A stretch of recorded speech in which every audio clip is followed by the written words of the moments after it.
DAP यानी di ammonium phosphate हमारी खेती के लिए कितना जरूरी है, यह हम सब जानते हैं।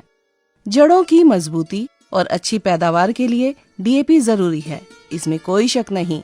लेकिन क्या आप जानते हैं कि जिस डीएपी को हम इतना महंगा खरीद कर खेतों में डालते हैं, उसका एक बड़ा हिस्सा मिट्टी में बेकार चला जाता है। जी हाँ, हम जो अपने खेत में बोरी भर भर के डीएपी डालते हैं, उसका सिर्फ 20 से 30% हिस्सा ही हमारी फसल के काम आता है। बाकी का 70 से 80% फास्फोरस मिट्टी में जाकर पत्थर जैसा जम जाता है, यानी लॉक हो जाता है।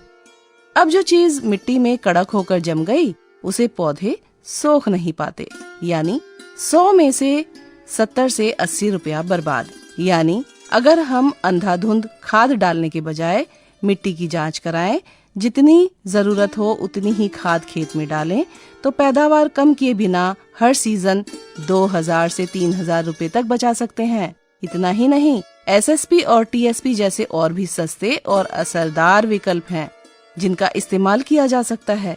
साथ ही अगर आपके खेत में फास्फोरस जमा हुआ है, तो पीएसबी नाम का एक बैक्टीरिया आता है, इसे मिट्टी में मिला दीजिए।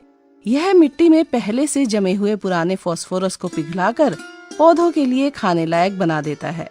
अगर आपकी मिट्टी में फास्फोरस पहले से ज्यादा है, तो हर बार डीएपी डालने की जिद छोड़ें। आप चाहें तो एक सीजन खाद कम कर सकते हैं या एक फसल छोड़कर अगली फसल में डाल सकते हैं। इससे आपकी पैदावार पर कोई बुरा असर नहीं पड़ेगा। तो याद रखिए, समझदारी इसी में है कि हम खाद का इस्तेमाल जरूरत के हिसाब से करें, न कि देखा देखी में।